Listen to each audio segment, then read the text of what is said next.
Bien, merci à tous. Nous sommes réunis pour la season opening de la table ronde Les experts qui traitent des tendances du B2B et du PIM au travers d'une série de 8 épisodes. Alors, les experts, qui sont-ils? Ce sont des acteurs et parties prenantes issus de tous horizons.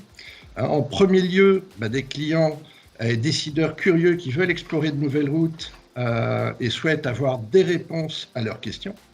Des spécialistes, qu'ils soient éditeurs comme Intershop, Stibosystem ou des intégrateurs multispécialistes comme Viveris, des startups du monde de l'intelligence artificielle et enfin des consultants indépendants qui viennent de différents horizons, du monde de la recherche ou encore de Women in IA. Alors... Mais l'IA, ce n'est pas nouveau du tout. C'est-à-dire que l'IA, c'est aussi vieux que l'informatique. Et quand on parle de système à base de règles, quand on parle de programmation par contrainte, quand on parle de machine learning, c'est des choses sur lesquelles on travaille depuis 30, 40, 60 ans. Bon, on parle même de chatbot. Le premier chatbot, c'est les années 60. Bon. Ce qui change aujourd'hui, depuis, je vais dire, une dizaine d'années, c'est l'arrivée de l'apprentissage profond, ce qu'on appelle le deep learning, qui a disrupté quand même plusieurs industries, alors d'une manière plus ou moins discrète. On ne sait pas forcément que c'est de l'IA. Mais ce qui est nouveau pour moi, c'est ça, c'est l'apprentissage profond, et c'est le fait que l'apprentissage profond puisse disrupter discrètement un certain nombre d'industries.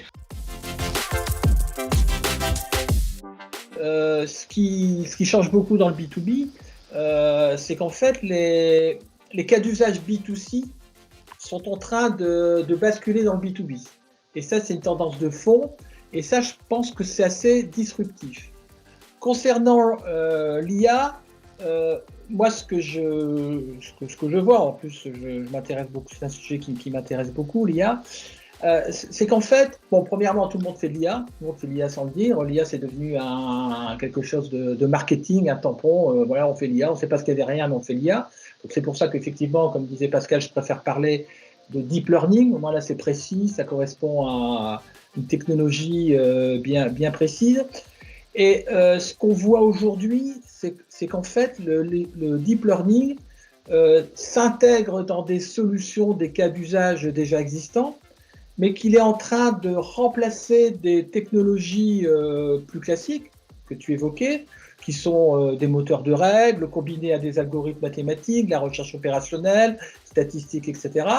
Et en fait, tous ces algorithmes qui travaillent sur des données, aujourd'hui, sont en train d'être progressivement remplacés par du deep learning qui travaille également sur les données, mais force est de constater qu'effectivement, et s'ils le font, c'est que les performances sont au rendez-vous. Pour illustrer un peu, si vous voulez, je vous partage rapidement l'écran, un peu pour vous montrer un peu, parce qu'on parle du B2B. Quand on parle du B2B principalement, c'est quoi la différence entre le B2B et le B2C?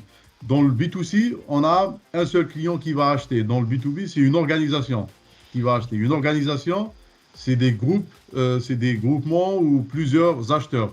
C'est des workflows de validation, c'est des budgets planifiés par acheteur, par exemple.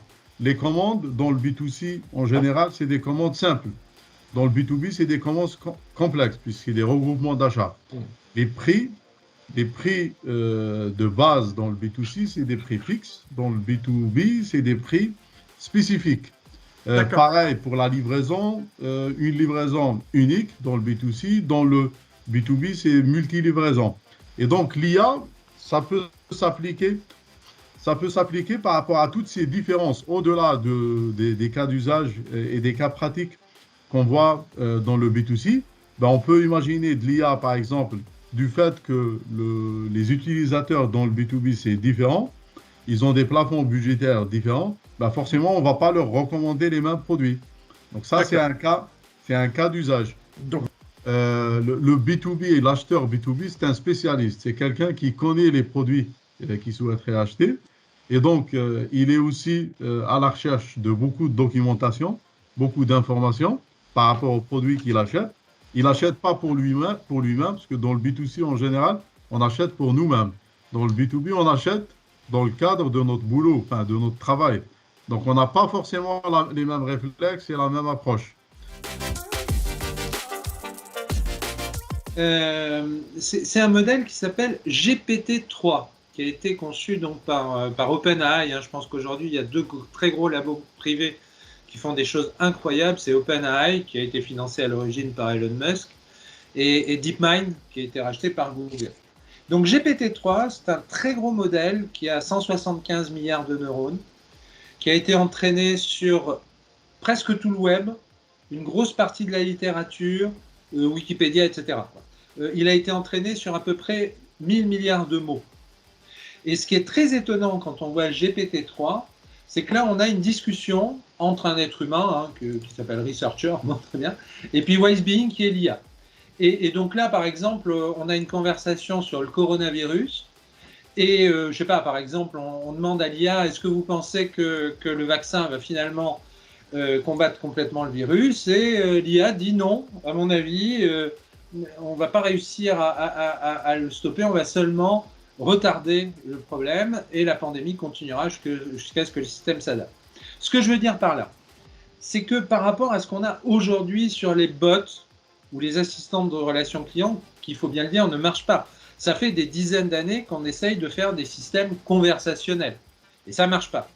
Et là, ce qu'on voit aujourd'hui avec ces tout nouveaux modèles, c'est qu'on a quand même des conversations qui sont extrêmement impressionnantes avec un vrai sens commun. Alors, on ne résout pas tous les problèmes. Je ne dis pas qu'on va faire demain des assistants clients qui vont remplacer les services clients.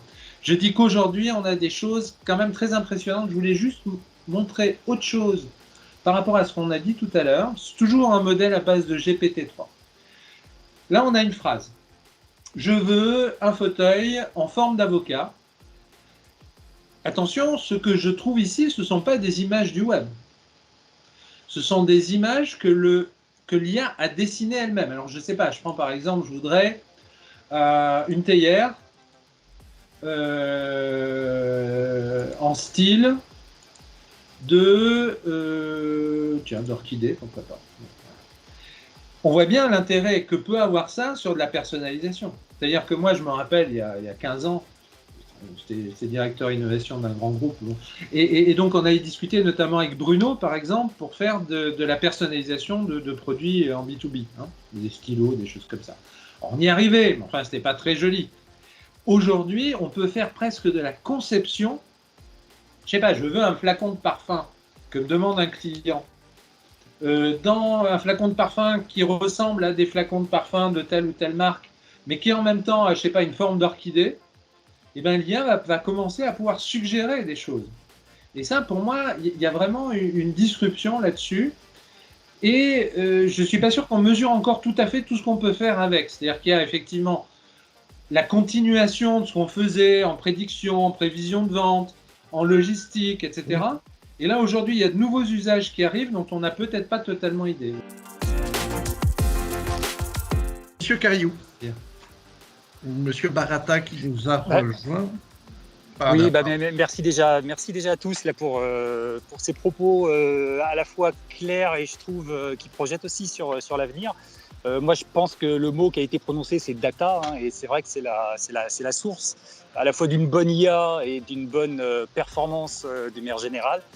Donc je souscris complètement à tout cela pour améliorer la top line, parce que finalement, dans une entreprise, il y a deux enjeux. La top line, c'est-à-dire le revenu, et la bottom line, c'est-à-dire plutôt l'économie, l'efficience.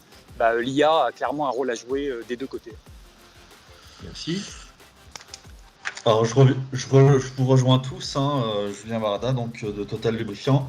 Pour moi, c'est clair que si on n'a pas de data propre et structurée, on ne peut pas l'exploiter et mettre une IA derrière qui va pouvoir justement être pertinente et apporter beaucoup plus d'efficience dans nos services et donc de revenus.